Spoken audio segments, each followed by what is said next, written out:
आपने मेरे पुत्र राम को कहीं देखा है क्या? सदा के लिए यहाँ से कहीं चला गया हो तो ही अच्छा। मेरे भरत के मुंह का कौड़ा निकल जाएगा। जी मैंने आपसे पूछा, आपने मेरे पुत्र राम को कहीं देखा है क्या? नहीं देखा तो नहीं है। हाँ हो सकता है महारानी कैकेयी के कक्ष में हो। हाँ, आपने उचित कहा, संभवतः वो वही होगा। किंतु आपकी ये ऐसी अवस्था कैसे हो गई? अरे मरते मरते बच गई महाराज। क्यों? वो कैसे? उस अनोखे जीव के कारण महाराज, मारने से मेरी अवस्था बिगड़ गई। बड़ा उद्दंड जीव था। मैं तो ये कहूंगी सबको चौकन्ना रहना चाहिए। ठीक है, आप जाकर अपने कक्ष में विश्राम कीजिए।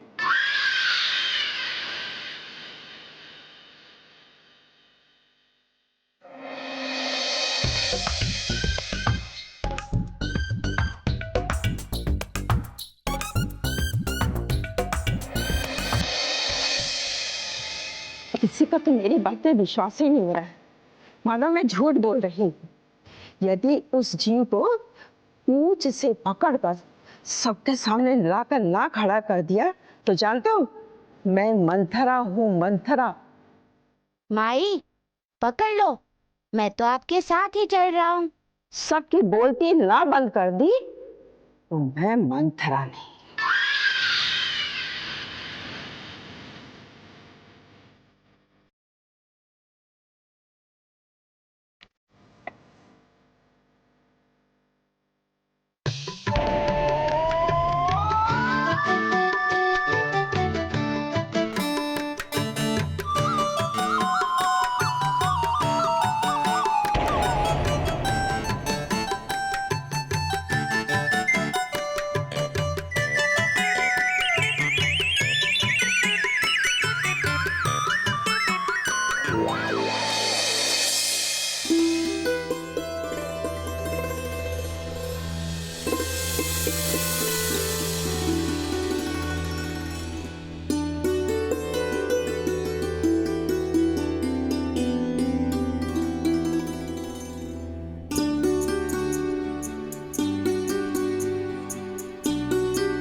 माई पकड़ लो, मैं तो आपके साथ ही चल रहा हूँ।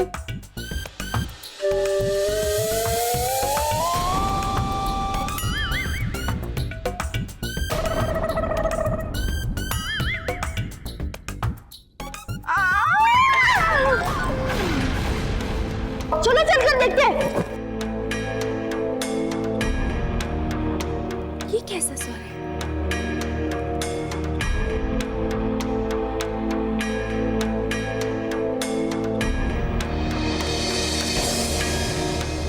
अरे ये क्या हो गया इन्हें? लगता है मुझसे बहुत बड़ी भूल हो गई। मेरे कारण माई फिर से भयभीत हो गई। कुछ समय में ठीक हो जाएंगी। अब मुझे अपने प्रभु राम को ढूंढना चाहिए। मानचित्र के अनुसार तो उनका कक्ष इसी गलियारे के अंत में होना चाहिए।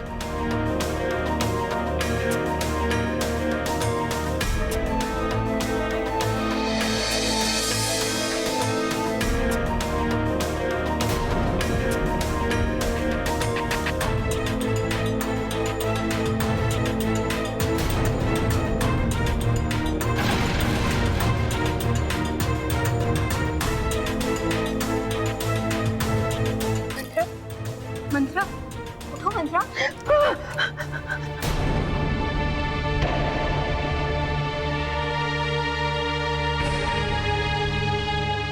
क्या हुआ?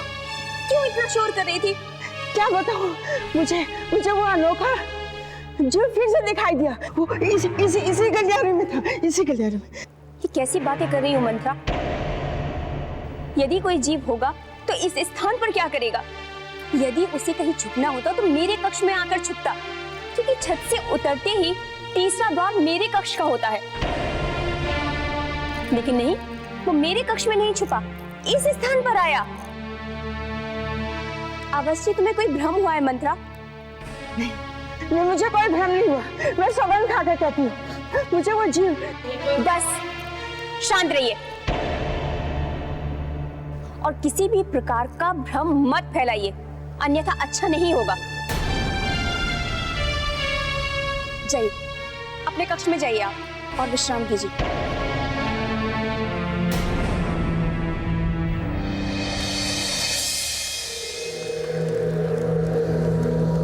अब मैं आपके लिए भोजन की व्यवस्था करता हूँ। सुना है कि इस वन में बहुत ही कोमल मांस वाले जीव मिलते हैं। मांस तो मुझे तुम्हारा भी कोमल लग रहा है। यदि आज विद्युतासुर नहीं आया तो हम स्वयं अपने हाथों से उसका वध करके उसका जीवित मांस खाएंगे। यदि आप उसका वध कर देंगे तो मांस जीवित कैसे होगा? अभी बताता हूँ। अब विद्युतासुर आ गया। विद्युतासुर, इतनी देरी क्यों लगी? हमने तुम्हारी प्रतीक्षा में भोजन नहीं किया है।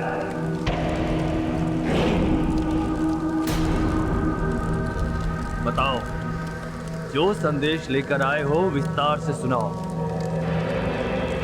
जन्मोत्सव के लिए सभी अतिथि पहुंच चुके हैं। राजाओं से लेकर के नाग, किन्नर, यक्ष, गंधर्व सभी का आगमन हो चुका है। और कल से सभी देवताओं तथा ऋषियों का आगमन प्रारंभ होगा। विद्युतासुर! हमने तुम्हें ये सब सुनाने के लिए नहीं कहा है। हमने तुम्हें अयोध्या भेजा था हमारे भांजे लंकेश के वध के लिए शस्त्र कौन बना रहा है उसकी खोज करने। क्षमा करें महाराज, इसका पता नहीं चल पाया। क्या? इसका अर्थ ये हुआ कि तुम आए हो। हमने जो कार्य तुम्हें दिया था तुमने उसे पूरा नहीं किया। तुमने हमें मायावी मारीच को असफलता का हार पहनाया है। हम तुम्हें जीवित नहीं छोड़ेंगे। क्षमा करें महाराज, क्षमा करें महाराज। अब आगे से ऐसी भूल नहीं होगी महाराज। बस एक और अवसर दे दीजिए। फिर मैं अपने प्राण देकर भी उस अष्ट ब्राह्मणों का पता ढूंढ कर लाऊंगा महाराज। नहीं, अब तुम लोग कुछ नहीं करोगे। अब जो कुछ करेंगे हम करेंगे।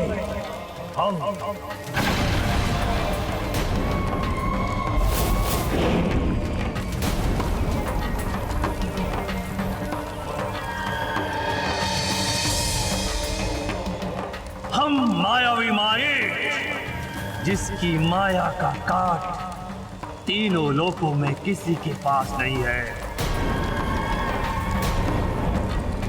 हम खोजेंगे अपने भांजे लंकेश, महापराक्रमी, महाबलशाली, त्रिलोक विजयी लंकेश के वध के लिए खोजने वाले शस्त्र वाले को।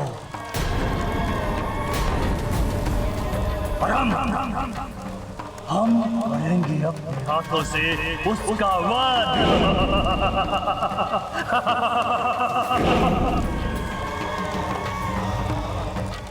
विद्युतासुर, पता लगाओ अयोध्या में कौन कौन से ऋषि आने वाले हैं जन्मोत्सव पर। पता लगा चुके हैं महाराज। अगस्त, मतंग, विश्वामित्र और नारद। मतंग? ये मतंग वही ऋषि है ना जो तपोवन में रहता है? हाँ महाराज, ये वही है।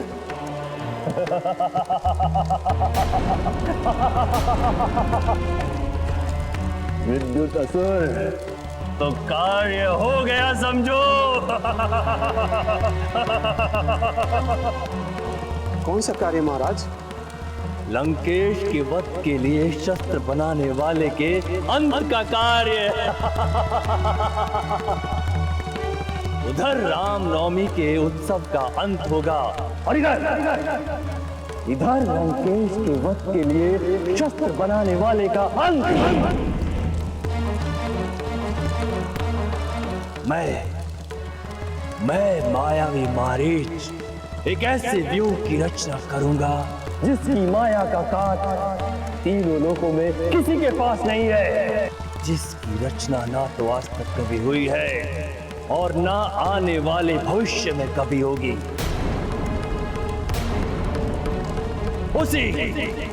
उसी व्यूह में होगा उसका विनाश, उसका अंत।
यह क्या?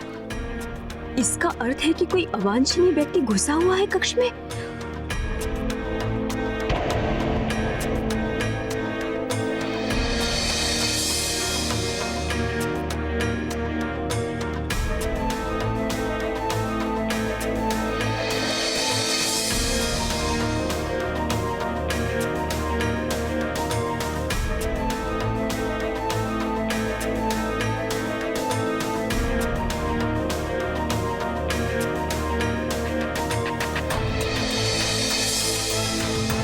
कौन है? कौन है? सामने आओ। पर्दे के पीछे कौन है? सामने आओ।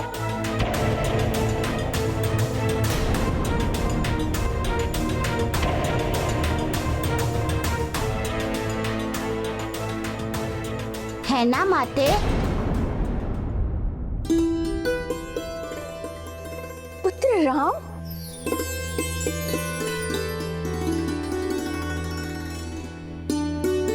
पुत्र राम, यहाँ और इस प्रकार जैसे कोई अपराध किए हुए खड़ा हो। किसी कार्यवश आए थे? पुत्र राम, मैं तुमसे पूछ रही हूँ, बोलो।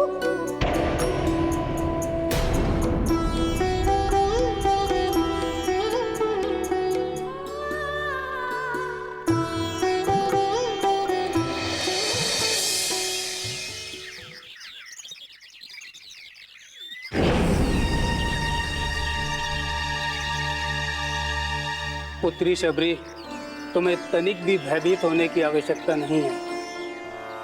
मेरी पुत्री होने के नाते तुम्हारी रक्षा और सुरक्षा दोनों ही मेरे दायित्व हैं। जब तक मैं हूं तब तक तुम पर एक हल्की सी भी आंच नहीं आएगी। मैं अपने प्राण दे दूंगा, लेकिन तुम्हारे प्राण पर संकट नहीं आने दूंगा। इस निश्चितता के साथ आप यहाँ रहें। ओह, तो ये धर्म पुत्री दुर्बलता है। बताओ कि दुर्बल स्नायु शबरी।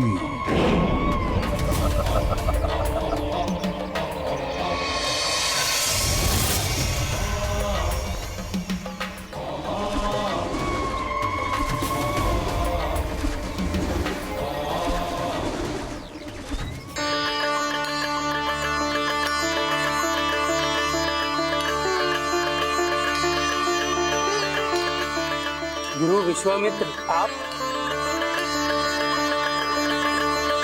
पुत्री, तुम अपने कक्ष में जाओ।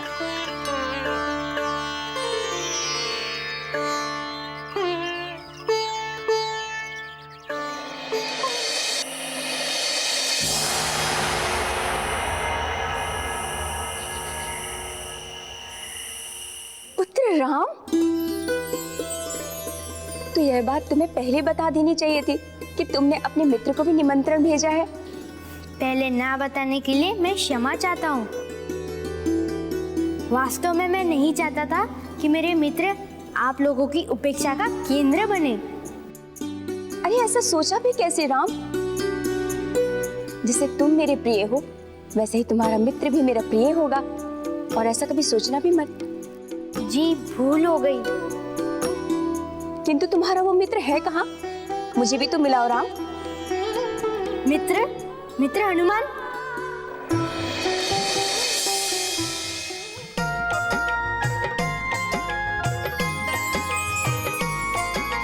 नाम हनुमान बलवान बाल भगवान, महिमा अनंत जाको सृष्टि गुण गायो है। महाशक्ति दिव्य शक्ति ऐसो महावीर शक्ति, देखी देखी वैरिणी को अंतर कपायो है। अंजनी को लाल लाल लाल गाल, क्रोधवंत को न समझ पावे भ्रुकुटी चढ़ायो है। बाल हनुमान महाकाल भगवान धाय, वैरिणी के अंत है तू गदा को उठायो है। वैरिणी के अंत है तू गदा को उठायो है। वैरिणी के अंत है तू गदा को उठायो है। जुग जुग जियो मेरे पुत्र। जो मेरे इष्ट की माँ वो मेरी भी माँ है ना माते? इसमें भी कोई संदेह है भला?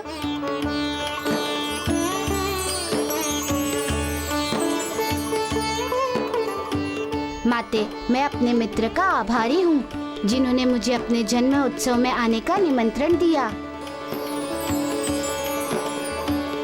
मैं तो अभिभूत हो गया निमंत्रण पाकर माते। अन्यथा इतने बड़े उत्सव में कौन किसी मित्र को याद करता है? नहीं मित्र, तुम मेरे लिए तुच्छ नहीं हो। तुम सबसे महान हो, सबसे प्रिय हो। यदि तुम नहीं आते तो तुम्हारे बिना मेरा जन्म उत्सव अधूरा रह जाता। तुमने यहाँ आकर मेरे जन्म उत्सव की गरिमा बढ़ा दी है मित्र, सच। मेरे प्रभु। सिया राम जय जय राम।